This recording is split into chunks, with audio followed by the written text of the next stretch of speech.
2024 വീണ്ടും കൊള്ള നടത്തിയ ശ്രമത്തെക്കുറിച്ചാണ് അന്വേഷണം നടക്കുന്നത്. അതിൽ പ്രധാനപ്പെട്ട CPM നേതാക്കന്മാർ ജയിലിലാണ്. അവർക്കെതിരായിട്ട് ഒരു നടപടി പോലും CPM സ്വീകരിക്കുന്നില്ല. അവരെ പൂർണ്ണമായി ഗവൺമെന്റും CPM-ഉം സംരക്ഷിക്കുകയാണ്. അതാണ് യഥാർത്ഥ സ്ഥിതി. അതിന് മറുപടി പറയണം, ഗവൺമെന്റും പറയണം, CPM-ഉം പറയണം. അതിന് മറുപടി ഇല്ലായിരുന്നപ്പോഴാണ് നീ പ്രയാർ ഗോപാലൻ അത് ജീവിച്ചിട്ട് പോലും ഇല്ല പറയണേ. ഇതൊന്നും ആര് വന്നു എന്തെന്നല്ല, ആ കാലത്തൊന്നും ഒരു വൃത്തികേടും നടന്നിട്ടില്ലല്ലോ. അല്ലല്ല, കേൾക്ക്, നിങ്ങൾ ഇതില്ലാതാവില്ല. ഇതിനെ ഡയലൂട്ട് ചെയ്യണ്ട.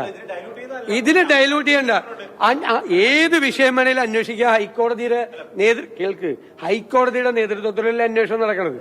ആര് വേണമെങ്കിലും ഹൈക്കോടതി പോയി ഏത് കാലത്തെ പറ്റിയും പറഞ്ഞോ, ഹൈക്കോടതി അന്വേഷിച്ചോട്ടെ. ഞങ്ങൾ ഏത് കാലത്തെ അന്വേഷണം നടത്തിയാലും സ്വാഗതം ചെയ്യും. പക്ഷെ അതുകൊണ്ട് ഇതിനെ വെള്ളം ചേർക്കാൻ നോക്കണ്ട. ഇത് കേരളത്തെ ഞെട്ടിച്ച അയ്യപ്പന്റെ സ്വർണം കവർന്ന കേസാണ്. ജാമ്യം പോലും ഒരുത്തിനും കിട്ടണില്ല, ഒരാൾക്കും കൊടുക്കണില്ല. മനസ്സിലായി? ഒരാൾക്കും ജാമ്യം പോലും കൊടുക്കുന്നില്ല. എന്നിട്ട് പോലും ഒരാൾക്കെതിരെ നടപടി പോലും എടുത്തില്ല. അയ്യപ്പന്റെ സ്വർണം കവർന്നതിന് ജയിലിൽ കിടക്കുന്ന ആളുകൾക്കെതിരായി നടപടി എടുക്കുന്നില്ല. അവരെ സംരക്ഷിക്കുകയാണ്. അപ്പൊ എന്താണ് CPM കരുതുന്നത്? എന്താണ് ഗവൺമെന്റ് കരുതുന്നത്? അതല്ലേ മറുപടി പറയേണ്ടത്.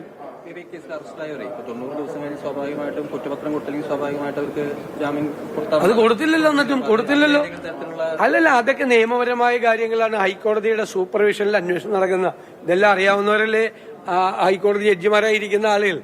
അവര് നോക്കട്ടെ. എന്തായാലും അതിനൊരു മന്ദഗതി പാടില്ല, അത് പോകണം. ഞങ്ങൾ ഒരിക്കലും SITയുടെ കാര്യത്തിൽ അവിശ്വാസമൊന്നും പറഞ്ഞിട്ടില്ല. SITയെ മീതെ സമ്മർദ്ദം ചെലുത്താൻ മുഖ്യമന്ത്രിയുടെ ഓഫീസിൽ ശ്രമിക്കുന്നു പറഞ്ഞിട്ടുള്ളൂ, അല്ലേ? അതേ പറയാം. അത് കോടതി ശരിവെച്ചല്ലോ. വേറെ രീതിയിൽ മന്ദഗതിയിലായി എന്ന് പറയില്ലേ. ഇടയ്ക്ക് ശങ്കരദാസിനെ അറസ്റ്റ് ചെയ്യാനുള്ള താമസം ഉണ്ടായി. വേറെ പല കാര്യത്തിലും പലരെയും ചോദ്യം ചെയ്യുന്നതിൽ താമസം ഉണ്ടായി. ചോദ്യം ചെയ്തതിന്റെ കണക്ഷനിൽ താമസം ഉണ്ടായി. പല കാരണങ്ങൾ കൊണ്ടായിരിക്കാം. എന്തായാലും വെയിറ്റ് ആൻഡ് സീ എന്താണ് സംഭവിക്കുന്നതെന്ന് കാണാം.